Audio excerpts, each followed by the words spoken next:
Now at 6:30, Nelsonville residents submit proposals for the city's new wards, the latest as the city prepares for its new form of government. Plus, the Athens Fire Department continues to face staffing challenges. We don't have those resources on staff right now and able to handle that. What voters' rejection of an income tax increase means for the department and your wallet. And we'll remember you as we announce billions of dollars of extra waste. Elon Musk is stepping down from his role in Washington. What this means for the future of the Department of Government Efficiency and his influence in the president's cabinet. Newswatch starts right now.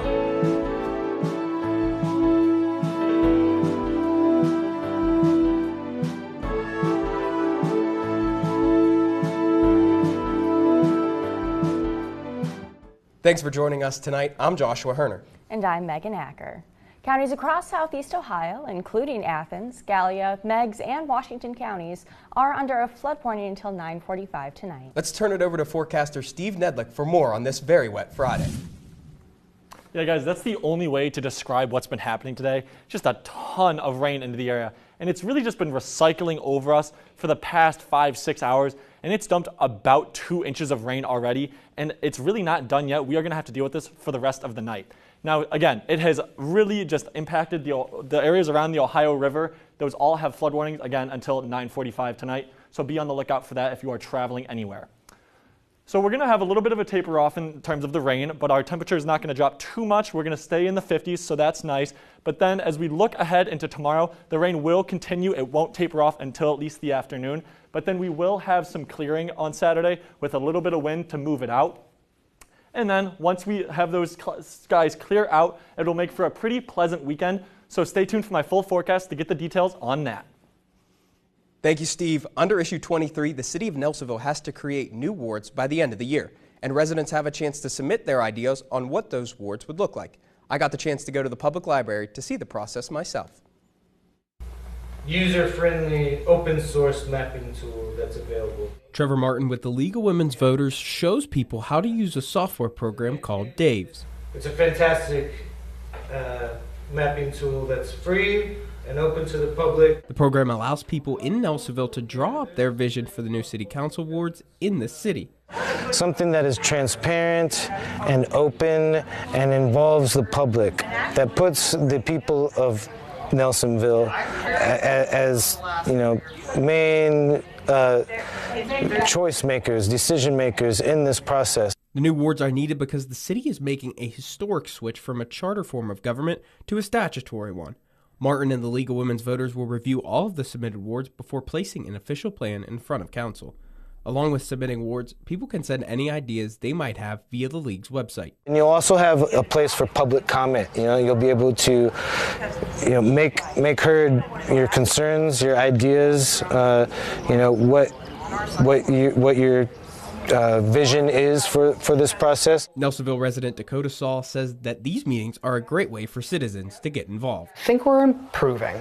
I've lived here almost 2 years now, and I will say in the last few months, I do feel like there is action being taken off of sentiments I've been expressing. The League of Women's Voters will hold at least one more meeting in the coming months before placing a plan in front of council. A man has been sentenced to half a century in prison for shooting a Lawrence County deputy. Back in September, 51-year-old Charles Martin shot the deputy in the leg during an interaction with police. Martin was charged with attempted aggravated murder, attempted murder, 3 counts of felonious assault, 5 counts of having weapons while under a disability, inducing panic, and obstructing official business. He was convicted of all 12 charges after a 4-day trial. He was sentenced to 49 to 54.5 years in prison. Plans to add 3 additional firefighters to the Athens Fire Department won't be happening after voters rejected a proposed income tax increase this month. Newswatch reporter Charlie Illenfeld joins us live from the newsroom with more. Charlie? Josh and Megan, the city planned to use the additional revenue to address the understaffing at the department. This has been a long-time problem for the city. For 55 years, the number of positions at the Athens Fire Department has stayed the same. while the area the department has to protect has grown. Since 1997, we've gone from 7.5 square miles to nearly 11 square miles. We've gone from 10.5 million square feet of building space to over 23 million square feet of building space. So we've expanded not only in just area-wise, but also in the infrastructure that we have to protect. The department is made up of 15 firefighters and 6 lieutenants for a total of 21 positions. That is well below recommendations made by various studies and by standards from the National Fire Protection Association. For about a third of the time, the department operates at a minimal staffing level of 8 firefighters on duty. A 1997 report recommended at least 24 firefighters were needed to handle major incidents like a fire at an Ohio University dormitory.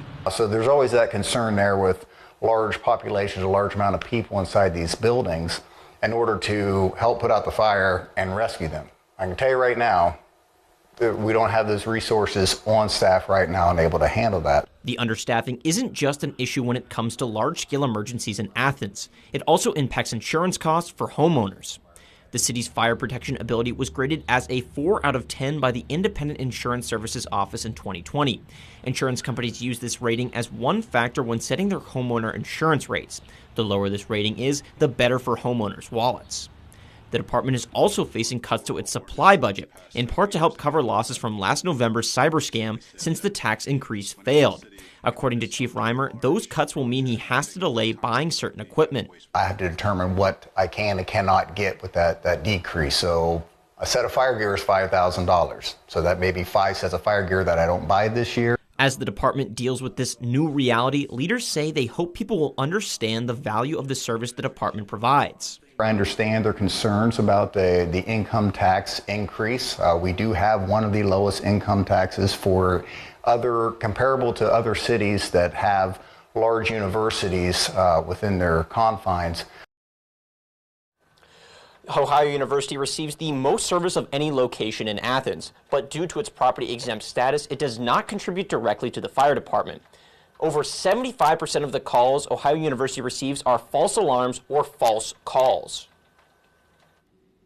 Thank you, Charlie. A former Cincinnati councilman joins the ranks as one of President Trump's latest pardons. P.G. Sittenfeld was convicted on federal bribery and extortion charges. While in office, prosecutors said Sittenfeld solicited from an FBI informant and FBI agents.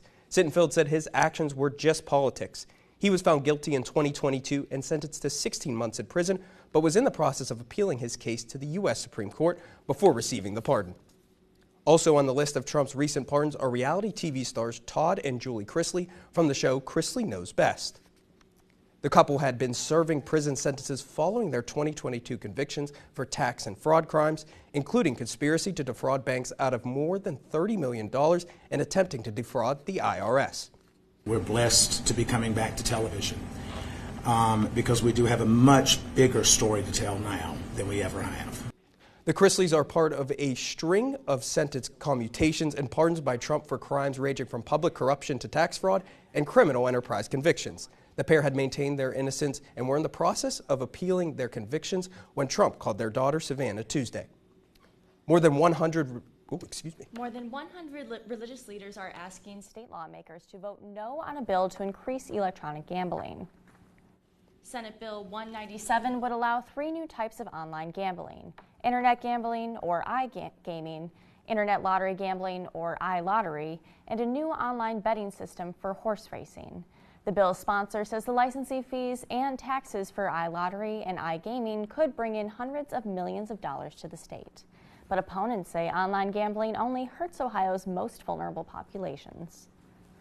PBS and one of its northern Minnesota member stations are suing President Trump and members of his cabinet over the executive order to defund the organization. In the lawsuit, PBS claims Trump's executive order violated the First Amendment and the Administrative Procedure Act. PBS asked the court to deem the order unconstitutional and block the Trump administration from enforcing it. The lawsuit comes after NPR filed suit against Trump earlier this week. The U.S. Supreme Court sided with the Trump administration on its immigration policy. The High Court ruled a parole program that allowed roughly 500,000 immigrants to live and work in the U.S. can be suspended. The Biden-era program allowed certain migrants from Cuba, Haiti, Nicaragua, and Venezuela to be granted temporary legal status after arriving at the border. They would get the status if they had an American sponsor and passed a security vetting. On his first day in office, President Trump signed an order aiming to end the program. The case will continue in the courts, but the administration can expedite deportations for those who previously benefited from the program. Tech billionaire Elon Musk is officially making his planned departure from his role leading the Department of Government Efficiency. But during a farewell in the Oval Office Friday afternoon, President Donald Trump made it clear that Musk will continue helping the administration. Julia Benbrook has the latest. Tech billionaire Elon Musk, who has been by President Donald Trump's side for these crucial first few months of the term, is stepping back from his role as a special government employee, where he led the Department of Government Efficiency's efforts to identify and eliminate, quote, waste, fraud, and abuse within the federal government. In the Oval Office, with Musk standing nearby, the president touted Doge's work. We'll remember you as we announce billions of dollars of extra waste, fraud, and abuse. As Musk shifts his focus back to his companies like SpaceX and Tesla, he is still expected to serve as an advisor. And Doge is expected to continue its work with staffers stationed across various government agencies.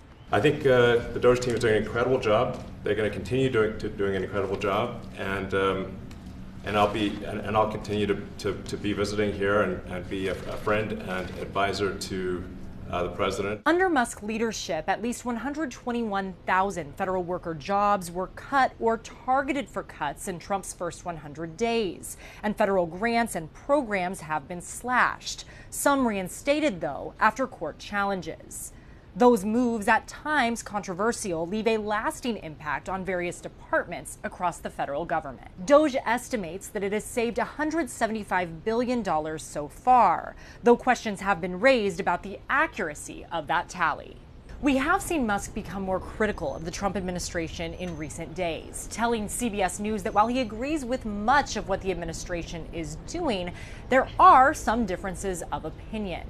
In that same interview, Musk criticized Trump's so-called One Big Beautiful Bill, saying that the massive piece of legislation could undermine Doge's efforts.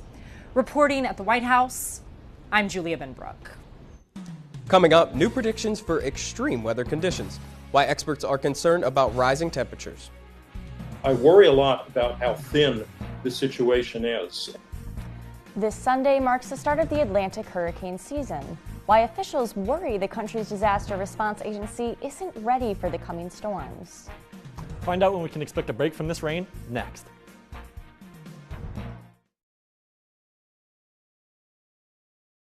For the past 25 years, Henry Louis Gates Jr. has partnered with PBS to create programs that help us to see how we're all part of the American fabric that is woven together in a tapestry of backgrounds, experiences, hopes, and dreams. Join us for an inside look at Finding Your Roots and other recent works in Henry Louis Gates Jr., The Fabric of America. Tuesday at 8 on WOUB. We didn't know anything about art. We just thought it was a quilt, something to keep you warm. Not ever knowing a quilt would take you that far. This is their prayer being answered. They didn't have anything else to give us, and the quilts are going all over the world. I will always love you. Wednesday at 10 on WOUB.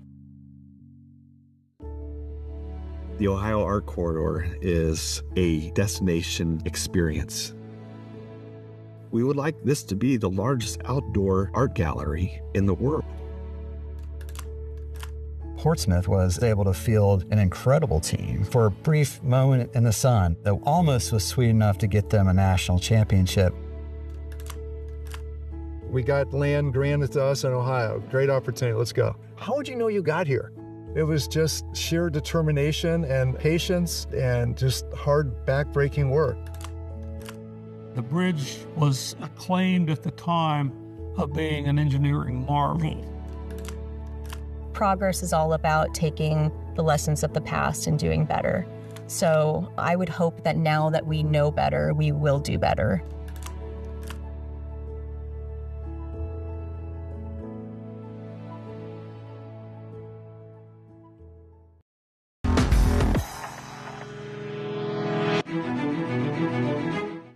been another gloomy May day here in Athens, as highs never got out of the 50s today, and we had rain all day long. Now, a big part of that is this system that has just parked itself over the Athens and southern Ohio region, and it's really just been dumping rain all day long. It's dumped 2 inches already, and it's not showing any signs of stopping. However, the heaviest of it is beyond us. Now, with all of that rain that's fallen, we do have flood warnings along the Ohio River. So if you're traveling around any of those areas tonight, remember, if you see some rain in the area, turn around, don't drown, because any amount of floodwater is dangerous, so be careful. Now, along with all this rain, we're seeing all of these low temperatures for this time of year, 50s all over the board. So it's not just us feeling this unseasonably low temperatures, but it will continue tonight as our lows are still in the 50s. And again, those showers are still in the area. So make sure if you have any plans tonight, bring an umbrella, maybe bring a hoodie, because it's still going to be a gross night. Now, tomorrow is when we start to see a little bit of a relief, and there is a little known factor that we have been dealing with the past day or so. There have been these wildfires up in Canada that have been pumping smoke down into our area, and we haven't really been able to notice it because we have so much cloud cover in the area, but it will start to move out as we head into the evening hours tomorrow with this cold front. So we're going to push out all of those clouds and rain, but we're also going to push out that smoke we've been dealing with. Now, leading into tomorrow, it's going to heat up a little bit because we have that sun beating down on us. It's not going to be super warm, but it's definitely going to be nicer than what we've been experiencing the past day or so, a high near 70. Now, we start to see this, what it's called a ridge, move into our area. It's high pressure. It's really going to start clearing out our skies, and we're really going to start to see that Sunday night when this area of high pressure just kind of parks itself over us. So we can really start looking forward to that, and it's going to allow us to get a lot of sunshine. So maybe on Sunday, if you don't have any plans, maybe go hit the golf links, or if you just want to go sit outside and go for a walk, that would be the day to do it. Because on Monday, we are going to see a little bit of a jump in terms of temperature because we're going to have this warm air being pumped in with that front, but it is also going to be windy while that's happening because these differences in pressure are what cause this wind. Now, all of this moisture and warm air is going to mix together once we get to about the middle of next week, and that's when we can really start to think about maybe some storms again. But it's nothing too crazy yet, but it's going to be all of these ingredients mixing together that's going to cause these summer-like storms in our area. So be on the lookout for that and really enjoy the first few days of what feels like summer around here, Sunday, Monday, Tuesday. So be on the lookout for storms as we head into the middle of next week.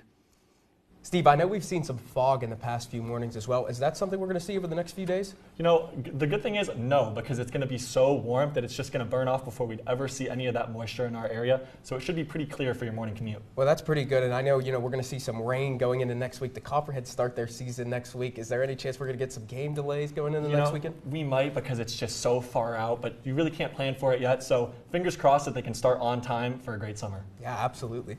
I agree with that. Global temperatures are expected to reach record or near record levels during the next 5 years, which could bring more deadly extreme weather. That's according to an annual report from 2 of the world's top meteorological agencies. The report found there is a now 70% chance that global warming over the next 5 years will exceed 1.5 degrees Celsius. Scientists warn the higher temperatures could melt sea ice and glaciers to a point of no return. The past 5 years have shown worsening extremes around the world, from unprecedented heat waves to deadly inland flooding from intensifying hurricanes. The Atlantic hurricane season officially starts Sunday.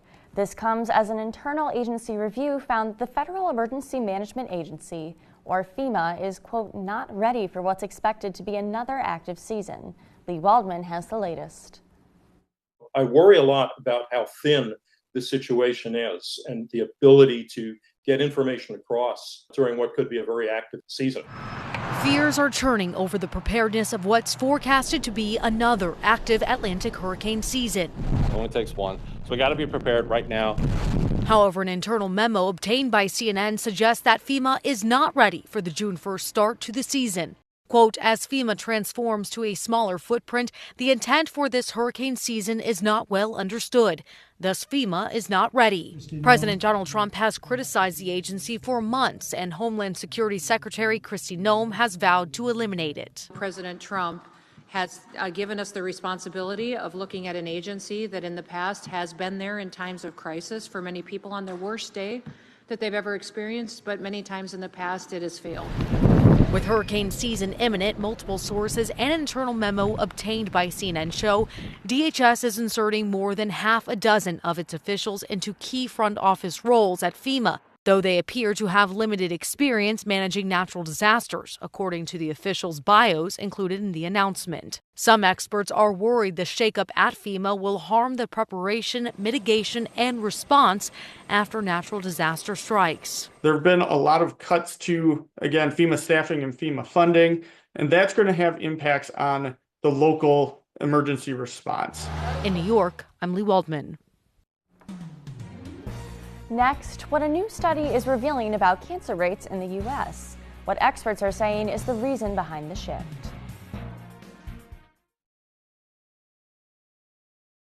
Cozy mysteries have become viewer favorites on Masterpiece Mystery. They are upbeat and light-hearted, often featuring amateur sleuths in quaint villages. Up top. Join us for a behind-the-scenes look at Grantchester, Miss Scarlet, Magpie Murders, Moonflower Murders, and the Marlowe Murder Club in The Cozy Mysteries of Masterpiece Mystery. Sunday at 8:30 on WOUB. The only things that really interest me are forensics and criminology. I need her on my team. The solution lies in looking at it from a different angle. Patience is the only one who spotted a pattern between those deaths. Your father was a police officer. I need to solve the case. I can't leave a puzzle unsolved any more than you can.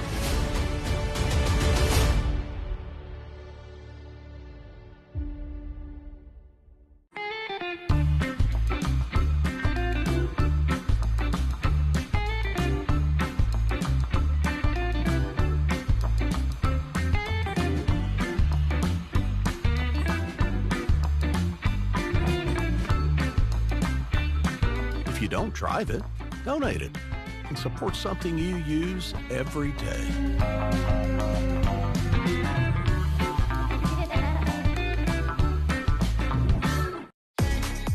This is the moment that you've been waiting for. On your marks, get set, go!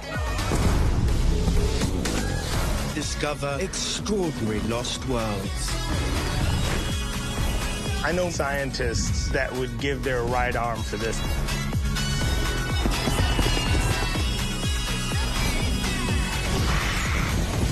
This is heaven. Hope y'all ready.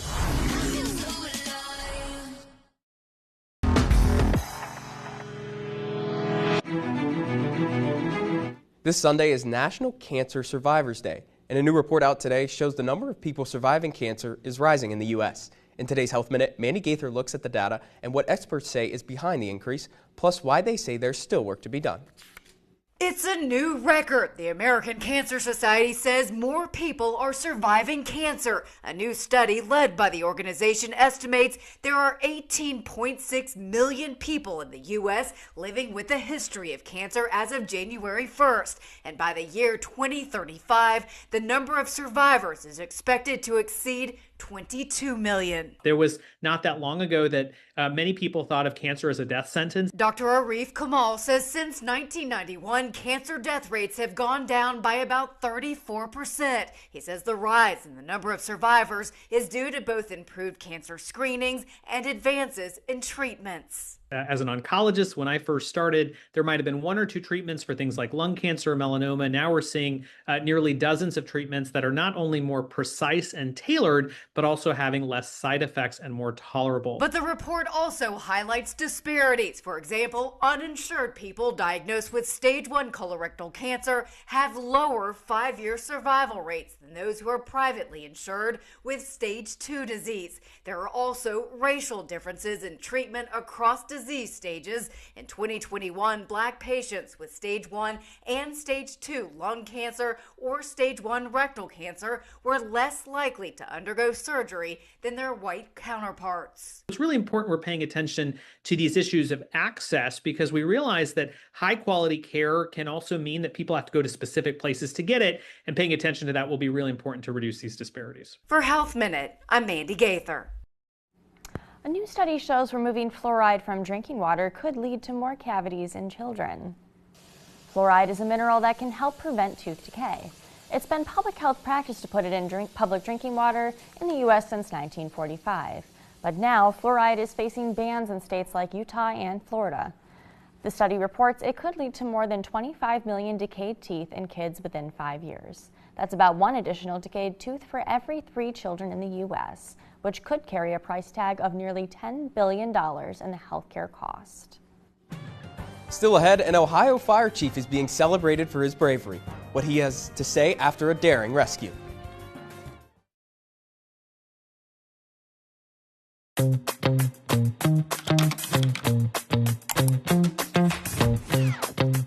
PBS viewers believe that businesses that sponsor PBS on WOUB Public Television have a commitment to quality and excellence.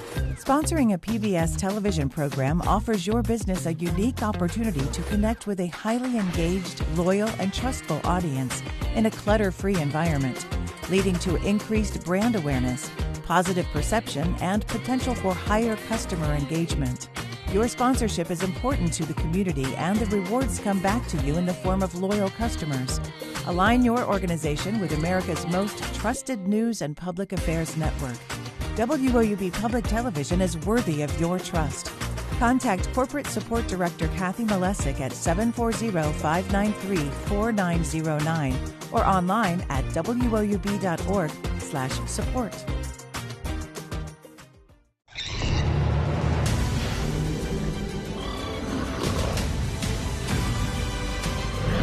It's the greatest spectacle on Earth.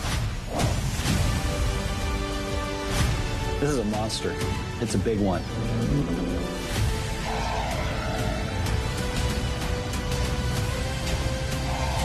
They'd all disappeared until now.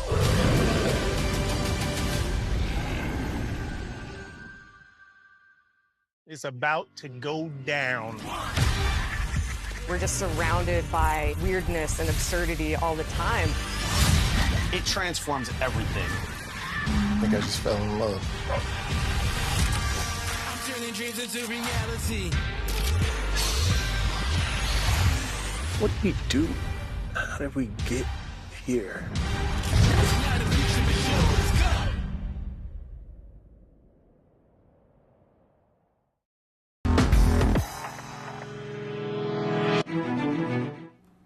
Last October, a fire chief in Medina County, Ohio, helped rescue a woman from a burning home.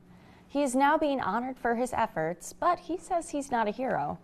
The heroic part, not so much, but I think it is good recognition for the county. I think it demonstrates the collaborative approach that the first responders and the departments, police, fire, EMS, and dispatchers have.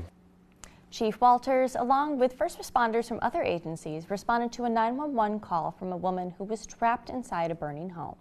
The woman was in the basement, but the crews were unable to pull her out of the window. That is when Walters removed part of his gear and climbed into the basement. He was able to get the woman close enough to that window that the first responders could get a hold of her and pull her out.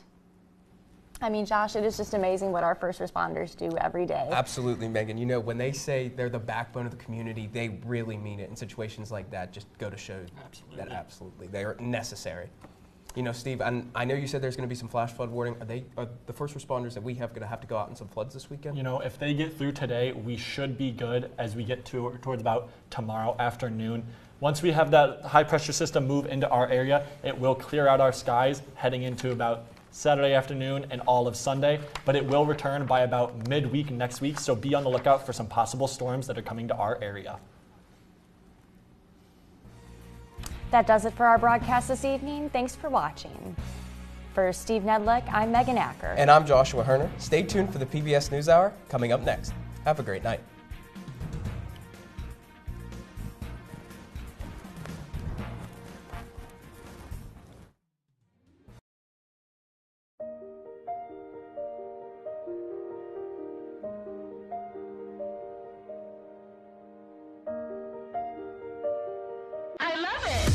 We're on the precipice of a great discovery.